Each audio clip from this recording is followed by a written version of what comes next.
오늘은 성탄을 맞이한 사람들 두 번째 편입니다. 동방에서 온 박사들에 대해서 말씀을 드리면서 은혜를 나누고자 합니다.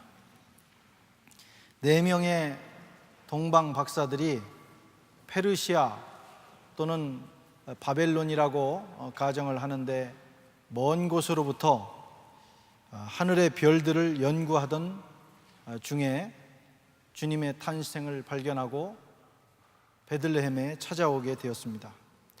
초대교회 전승에 의하면 이 사람들의 이름은 가스팔, 메르키온, 발다살이라고 불리는 사람들이었다고 합니다. 모두 다 유대인이 아닌 이방인들이었습니다. 이들은 주님을 경배하기 위해서 먼 길을 달려왔습니다. 이 사건은 예수님의 탄생이 유대인만을 위한 탄생이 아니라 바로 이방인을 포함한 전 세계적이고 우주적인 그런 사건임을 상징적으로 보여주는 그런 사건입니다.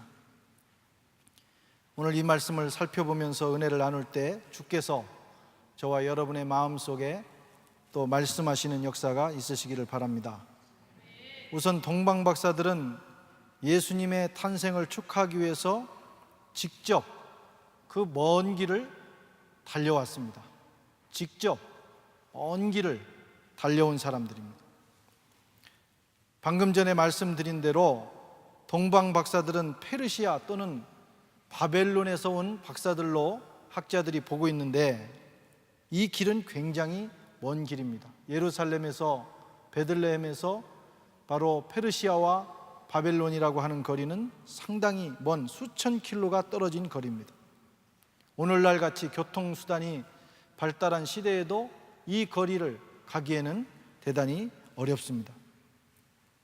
아마 낙타를 타고 왔을지라도 몇 개월은 걸렸을 것으로 우리가 보는 게 좋습니다. 얼마나 피곤하고 얼마나 고달픈 여정이었는지 우리가 상상해 볼 수가 있습니다.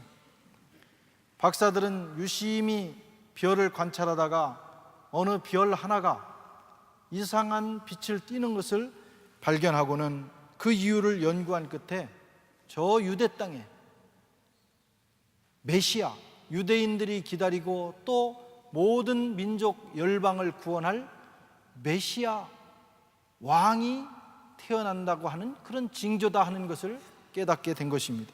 그래서 그들은 모든 일을 접어놓고 직접 왕을 경배하기 위해서 그 먼 길을 달려왔습니다. 여러분, 이것이 참 중요합니다. 세상에는 자신이 직접 해야 될 일이 있고 남을 시켜서 누구를 대리시켜서 할 수 있는 일들이 있습니다. 이것을 혼동해서는 안 됩니다. 중요한 일은 자신이 직접 하는 것이 좋습니다. 신앙생활, 특별히 신앙생활은 남이 대신해 줄 수 있는 그런 것이 아닙니다. 주일에 교회에 가고 교회에서 봉사하고 성경을 읽고 하나님을 예배하는 일, 주님께 경배하고 주님을 섬기는 일은 나 대신 누군가가 대리해 줄 수 없는 그런 중차대한 일입니다. 어떤 분들은 자신들이 직접 교회를 봉사하는 것이 번거로우니 내가 어떻게 찬물에 손을 담그고 또 땀을 흘리면서 교회 일을 하겠느냐, 그래서 나는 차라리 돈을 내겠다, 그래서 돈으로 하는 경우도 있고, 한국의 어떤 부유한 지역에서는 교회에 봉사가 있으면 사람을 사서 돈을 주고 그 사람이 가서 대신 봉사하도록 하는 그런 일도 있다고 들었습니다. 가령 여러분, 교회에서 청소하는 일, 화장실을 닦는 일, 또 여러 가지 굳은 일을 할 때 인간적으로 생각하면 참 불편하고 세상적으로 말하면 체면을 구기는 일들이에요. 그러나 이 교회에서 하는 일들은 주님의 영적인 몸을 돌보는 일이기 때문에 바로 왕 대신 우리 주님을 섬기는 일이기 때문에 그것은 아무리 내가 그 일 때문에 힘들고 번거로울지라도 직접 하는 것이 도리라고 하는 것입니다. 누구를 위한 봉사냐, 누구를 위한 섬김이냐, 그것을 생각해야 됩니다. 바로 만왕의 왕 되신 주님을 위한 봉사요, 그 주님을 위한 섬김이기 때문에 우리가 직접 땀을 흘리면서 허리를 숙이고 주님을 섬기고 봉사해야 하는 것입니다. 예배 드리는 것도 마찬가지입니다. 누가 대신 해줄 수 없는 일입니다.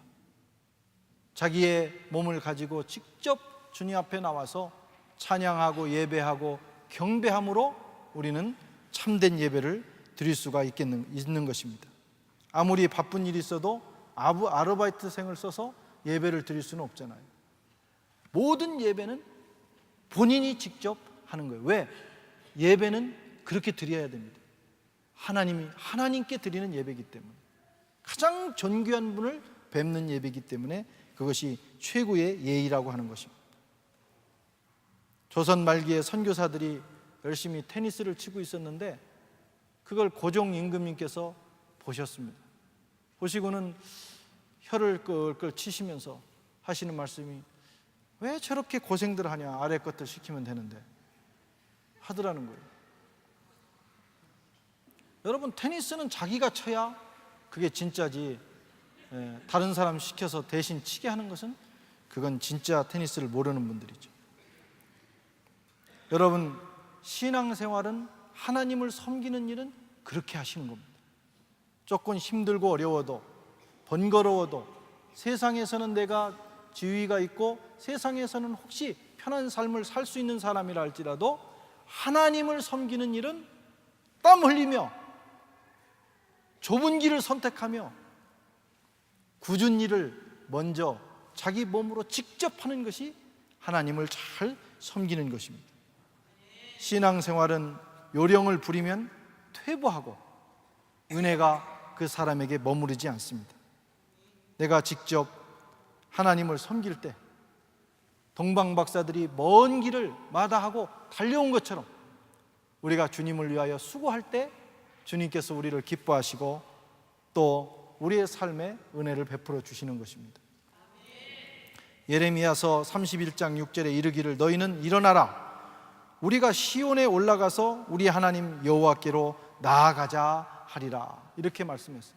일어나서 하나님 앞에 직접 자기 몸을 일으켜서 나오는 것이 바로 하나님을 섬기는 것입니다. 어떤 사람이 성탄을 맞이할 수 있느냐? 바로 동방박사들처럼 주님을 섬기는 일이 힘들고 번거로울지라도 주님을 사랑하는 마음으로 직접 나와서 자기의 삶으로, 몸으로 주님을 섬기는 사람에게 오늘 또 주님은 성탄하시는 것입니다. 동방박사들은 두 번째로 예수님께 와서 엎드려 경배했다고 말씀하고 있습니다. 11절에 집에 들어가 아기와 그 모친 마리아와 함께 있는 것을 보고 엎드려 아기께 경배하고,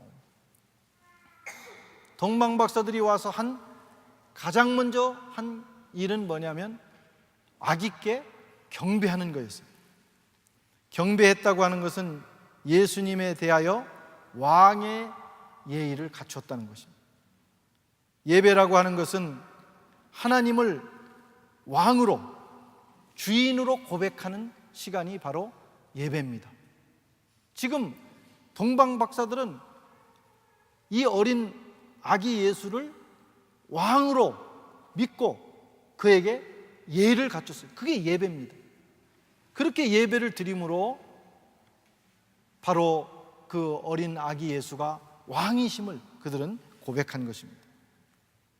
만왕의 왕이심을, 자신들의 인생과 하늘과 땅의 주인 되심을 이들은 엎드려 경배함으로 고백했습니다.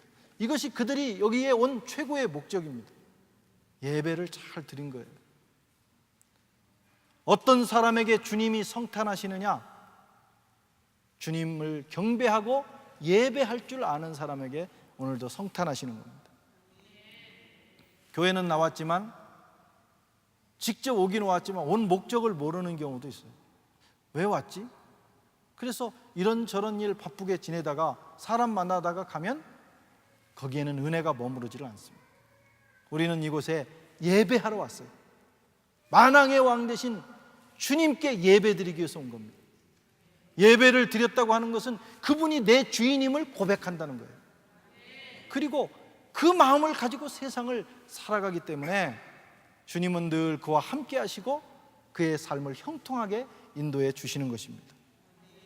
동방 박사들이 드린 예배에는 몇 가지 특징이 있습니다. 첫째는 그들은 엎드려서 경배했다. 예배를 드리는데 어떻게 드렸느냐? 엎드렸습니다. 그냥 와서 꾸벅 인사만 할 수도 있었고 그냥 미소만 지을 수도 있었겠지만 그들은 아기 예수 앞에 무릎을 꿇고 엎드렸습니다. 동서양을 막론하고 엎드린다고 하는 것은 겸손과 복종과 경외심을 의미합니다. 겸손과 복종과 경외심을 그들은 아기 예수께 엎드림으로 보여준 것입니다. 사람들은 누구나 자세를 통해서 자기의 마음을 표현해요. 자세를 보면 저 사람이 지금 어떤 마음을 품고 있구나. 그건 틀림이 없습니다. 누가 말을 할 때 지그시 눈을 감고 있다. 그러면 별로 듣고 싶지 않은데 그냥 예의상 들어준다. 이런 마음이 나타나는 거예요. 어떤 사람은 예배를 드릴 때 팔짱을 쫙 끼고 눈을 감고 엉덩이를 의자 끝에 딱 대고 등을 등받이에 기대고 예배를 드립니다. 그런 경우에는 상당히 불손한 예배를 드리는 거예요. 그 마음이 불손하다. 그렇게 보면 되겠어요. 근데 어떤 사람은 엉덩이를 탁 의자에다 대고 약간 자세를 앞으로 숙이면서 눈을 초롱초롱 뜨고 예배를 드립니다. 이런 사람은 누가 봐도 예배에 집중하고 있구나. 자세만 보면 다 아는 거예요. 제가 안 볼 때 자세를 고치시기 바랍니다. 제가 안 볼 때. 모든 인간관계나 모든 관계 속에서 여러분 자세가 중요합니다. 어떤 자세를 가지고 있느냐. 하나님 앞에 드리는 예배도 마찬가지입니다.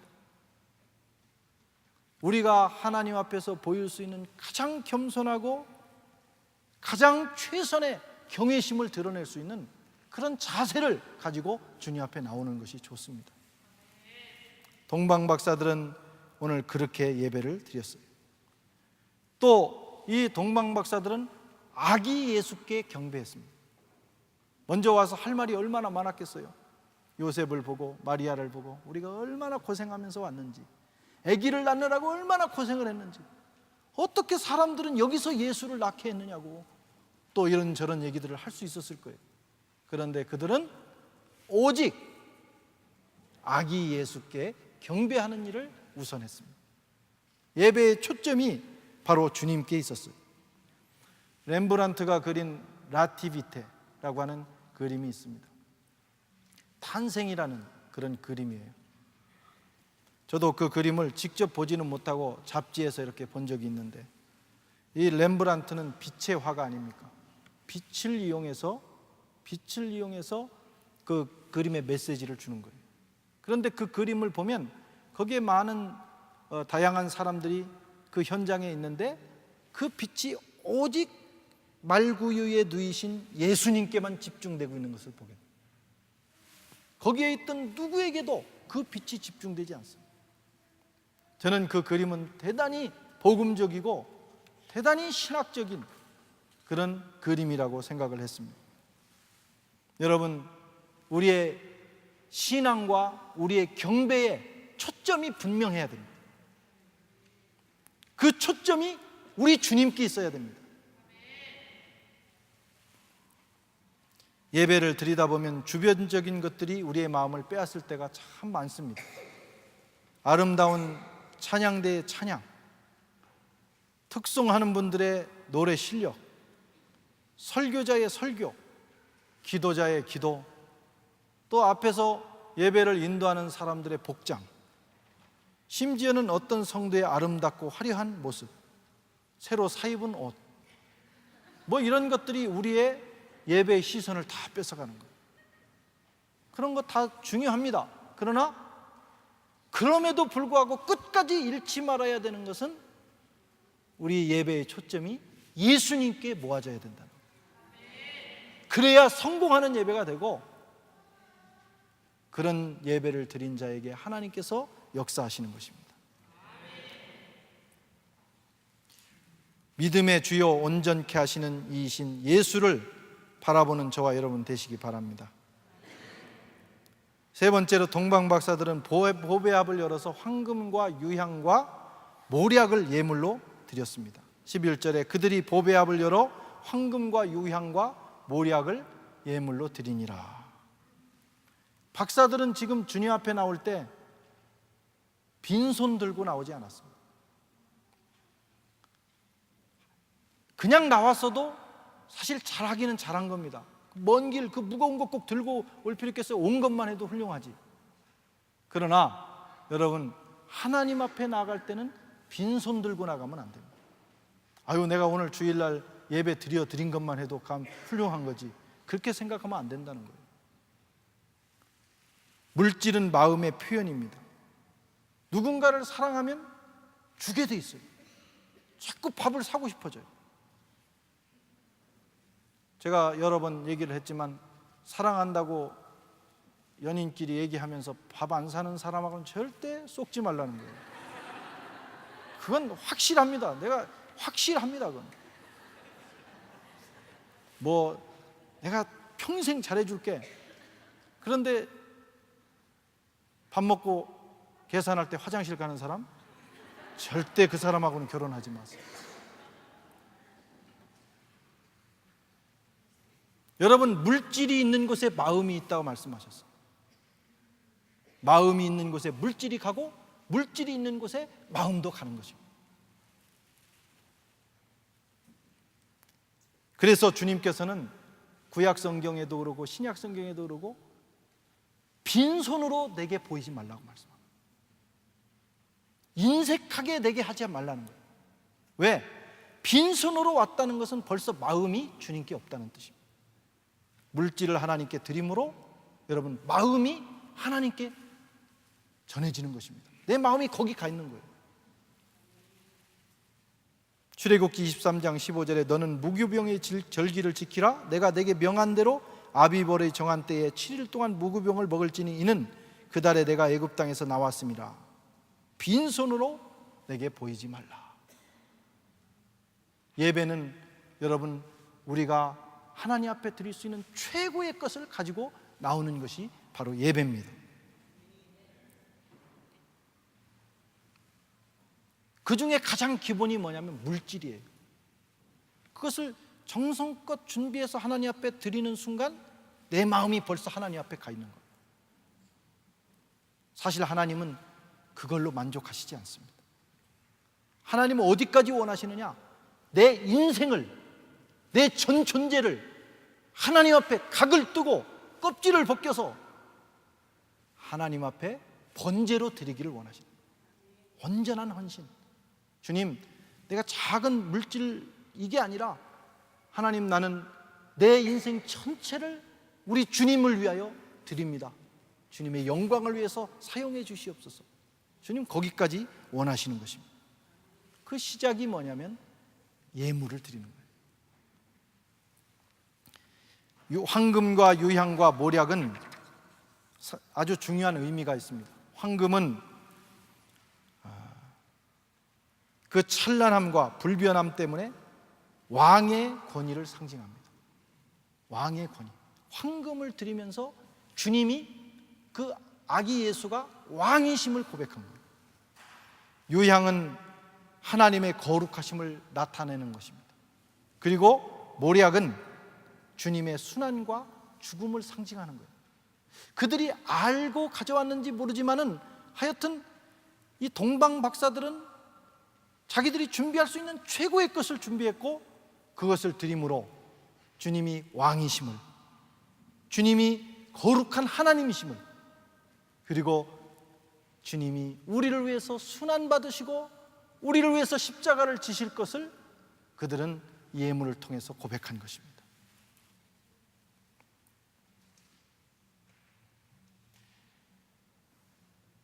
동방 박사들은 이 예물을 주님 앞에 드림으로 자기들이 가진 최고의 것을 드림으로 그 예물보다도 아기 예수가 자신들의 인생에 있어서 더 소중한 존재임을 오늘 고백하고 있었습니다. 주 예수보다 더 귀한 것은 없네. 이 세상 부귀와 바꿀 수 없네. 찬송가 가사처럼 그들은 지금 예수님이, 이 어린 아기 예수님이 자기들 생애의 최고의 가치임을 지금 고백하고 있는 것이죠. 이렇게 살아간 사람들이 성경에도 많이 나타납니다. 예수님을 낳았던 마리아는 자기의 몸을 예수님이 태어나는 일을 위하여 내어드림으로 그는 자기가 주님께 드릴 수 있는 최고의 것을 드렸습니다. 막달라 마리아는 옥합을 깨뜨려서, 베드로는 자기의 생명을 들여서, 사도 바울도 주님을 만난 후에 자기의 전생애를 주님께 드려서 주님이 자기 인생보다 더 소중한 분임을 그들은 고백했습니다. 빌립보서 3장 7절 이하에 보면 그러나 무엇이든지 내게 유익하던 것을 내가 그리스도를 위하여 해로 여길 뿐더러 또한 모든 것을 해로 여김은 내 주 예수 그리스도를 아는 지식이 가장 고상함을 인함이라. 내가 그를 위하여 모든 것을 잃어버리고 배설물로 여김은 그리스도를 얻고 그 안에서 발견되려 함이니. 사도 바울은 예수님이 그에게 얼마나 소중했는지를 자기가 가진 가장 소중한 것들을 그를 위하여 버림으로 보여준 것입니다. 중세시대의 성 프란체스코는 굉장히 부자였어요. 그 아버지가 엄청난 재산을 그에게 물려주었습니다. 그런데 그만 이 프란체스코가 주님을 알고 나서 주님을 위해서 헌신하게 됩니다. 그리고 그 재산을 가난한 자들에게 나눠주기 시작하는 거예요. 주님의 이름으로. 그러자 아버지가 화가 나서 그 아들을 법정에 세웠습니다. 그때 프란체스코가 자기 아버지로부터 받은 속옷까지도 다 벗어서 아버지께 드리고, 이제 저는 주님을 위해서 내 인생을 드리겠습니다 하고 법정을 걸어나갔어요. 그는 평생을 그렇게 살았어요. 아버지로부터 엄청난 부를 물려받아 평생을 호화롭게 살 수 있었지만, 그러나 그는 그것을 포기함으로 주님이 자기 생애의 가장 소중한 존재임을 고백했던 것입니다. 오늘날도 수많은 사람들이 그렇게 그 길을 선택하고 있어요. 헨리 나웬이라고 하는 분은 하버드 대학의 교수였습니다. 그러나 그가 주님을 뜨겁게 경험한 후에 그는 장애인들을 위하여, 주님의 이름으로 장애인들을 섬기기 위하여 그의 모든 명예를 버렸습니다. 사랑하는 성도 여러분, 누가 성탄을 맞이할 수 있습니까? 매년 12월 25일이 되면 성탄절은 다가오는데 어떤 사람이 2000년 전에 성탄하셨고 그리고 매년 우리의 삶 가운데 성탄하시는 그 아기 예수님을 만날 수 있습니까? 바로 동방 박사 같은 사람, 주님을 섬기는 일을 번거로워하지 않고 땀 흘리며 몸소 직접 섬기기를 즐거워하는 사람,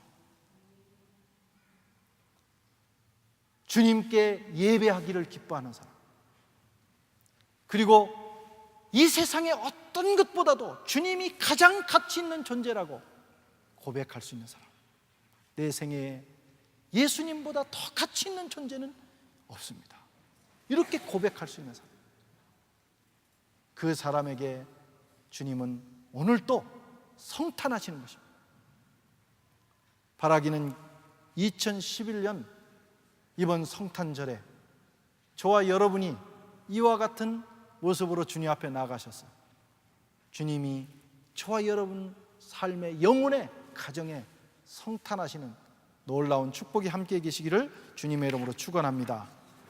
기도하겠습니다.